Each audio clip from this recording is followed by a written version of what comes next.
Il y a des histoires qu'on entend et qu'on oublie. Et puis il y a celles qui reviennent, encore et encore, comme si elles refusaient d'être classées comme simples légendes. Aujourd'hui, on va suivre l'une de ces histoires. Une poupée soi-disant hantée, un musée fermé, des vidéos floues. Et si tout ça n'était qu'un jeu, ou pire, si c'était vrai? Je vous laisse juger par vous-même. Mais en même temps, la vérité se trouve en fin de vidéo.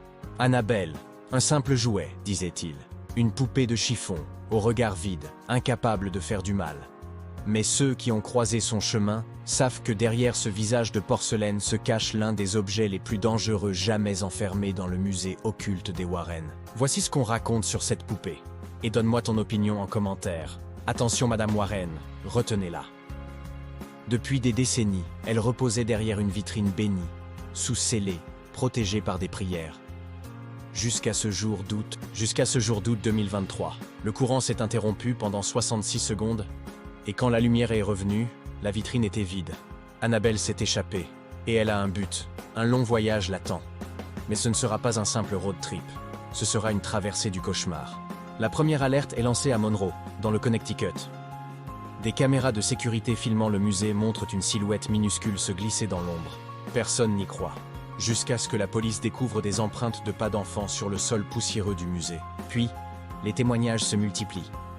Une jeune femme affirme avoir vu une poupée traverser la route, seule.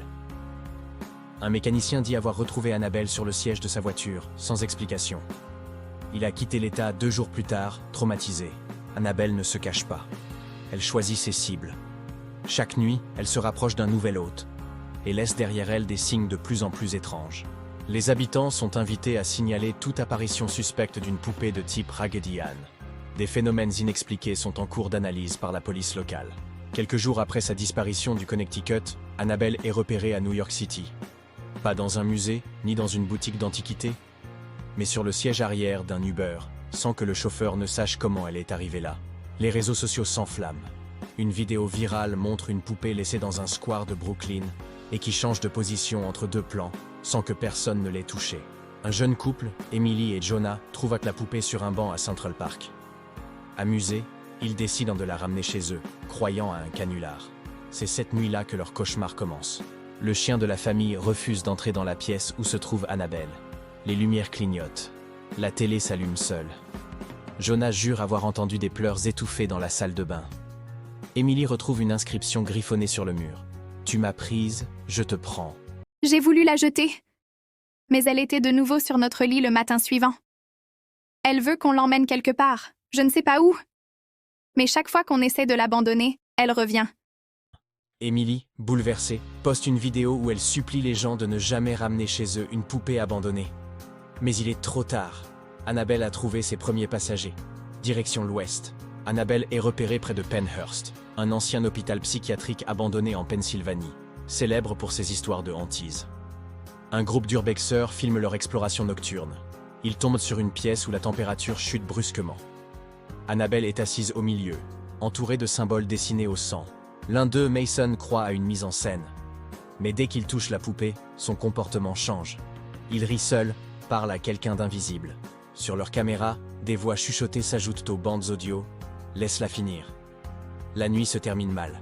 2 membres du groupe disparaissent. Le dernier enregistre une vidéo désespérée depuis sa voiture, en fuite. Elle veut être vue. Elle attire. Elle punit. La police découvre plus tard la poupée sur les marches de l'hôpital. Elle a bougé entre les photos. Aucun doigt humain ne l'a touchée. Dans une petite ville d'Ohio, un prêtre reçoit la poupée par colis, sans expéditeur. Il comprend vite qu'il ne s'agit pas d'un simple jouet. Des prières récitées en sa présence se terminent en murmures inversés. Il décide de documenter l'exorcisme. Mais l'enregistrement est parasité. Des visages apparaissent sur les murs, des cris déchirant le silence. La poupée se tient debout seule sur l'autel. Le prêtre perd peu à peu la raison. Dans ses derniers écrits, il écrit « Elle n'a pas besoin d'un exorcisme. C'est nous qu'elle exorcise. Elle chasse les ténèbres, ou les libère. » La maison est retrouvée vide. La poupée, encore une fois, a disparu. Un collectionneur excentrique de Chicago expose Annabelle dans sa galerie dédiée à l'occulte. Il affirme pouvoir dompter l'objet grâce à ses rituels. Mais très vite, ses visiteurs se plaignent de vertiges, hallucinations, perte de mémoire. Une caméra filme la poupée qui se retourne lentement, toute seule. l'homme devient obsédé. Il interdit à quiconque d'approcher Annabelle. Puis, un matin, la galerie est vide. Juste un mot, emmené sur le sol, griffé dans le bois. Les vidéos de surveillance sont toutes corrompues. Au bord d'une route du Texas, un vieux motel devient le théâtre de phénomènes étranges. Des clients disparaissent. D'autres affirment avoir vu une petite silhouette courir la nuit dans le couloir. Un homme, en état de choc, raconte « J'ai entendu des coups à ma porte à 3h03. Quand j'ai ouvert, elle était là. Elle souriait. Elle m'a dit « Prochain arrêt ». Le motel ferme ses portes. Une dernière photo circule sur le net. Une silhouette floue dans une chambre vide. La légende ? Annabelle est passée par ici. Sur la route de la Californie, Annabelle fait un détour imprévu. Direction Las Vegas, dans l'un des lieux les plus étranges des États-Unis, le Haunted Museum de Zak Bagans. Ce lieu renferme des artefacts possédés, maudits ou simplement terrifiants. Mais même ici, la venue d'Annabelle déclenche l'alerte. Une caméra thermique capte un changement brutal de température. Une ombre passe devant le miroir de Bela Lugosi. Et sur le sol, un message apparaît à la craie. « Je suis ici », Zak Bagans raconte. « J'ai vu des centaines d'objets maudits, mais jamais rien d'aussi insistant. Elle n'attend pas qu'on l'observe. Elle vient à vous. On a tenté de l'enfermer dans la chambre des esprits. Le lendemain, elle était dans le hall d'entrée, face à la porte de sortie. Zak ordonne qu'elle soit escortée hors du musée. Une caméra filme la silhouette d'un employé quittant le bâtiment. À ses pieds, une trace de pas, minuscule, brûlée dans le sol. Annabelle arrive à Los Angeles. Une équipe de tournage l'utilise dans un court-métrage d'horreur. Dès la première nuit, les caméras enregistrent des voix d'enfants pleurant.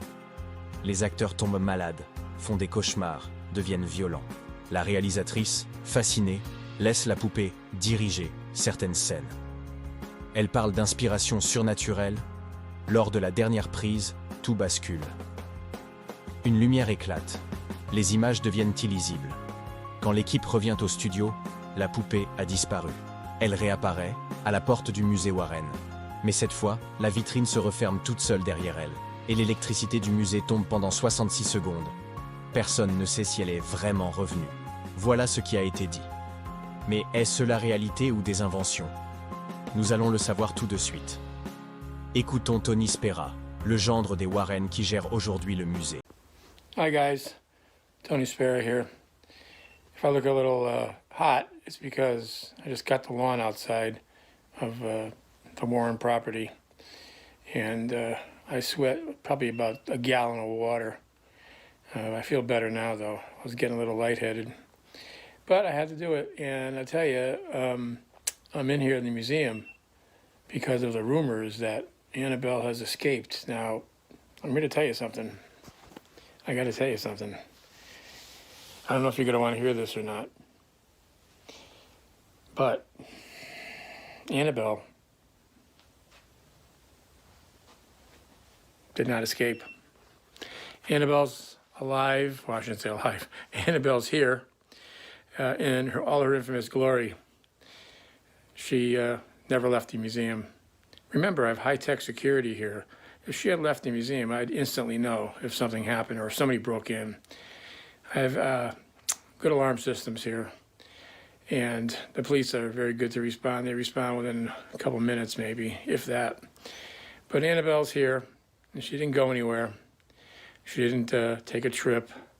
She didn't fly first class, and she didn't go out to visit her boyfriend. So, you know, here she is. So let's put the rumors to rest, guys. I was going to go Facebook Live or YouTube Live, but for some reason I couldn't get a signal out here. It wasn't as strong as it normally is. But for now, I'm going to sign off, and I appreciate all the concern. I'd be concerned if Annabelle really did leave, because she's nothing to play with. Okay, guys, till next time. Bye-bye. Alors, une série de coïncidences, une blague bien orchestrée, ou bien une entité qui continue de voyager sans qu'on comprenne pourquoi? Une chose est sûre, depuis qu'on parle de ce voyage, certains affirment que leurs poupées bougent la nuit. Peut-être. Coïncidence? Merci d'avoir regardé, prenez soin de vous, et vérifiez que vos jouets sont toujours à leur place.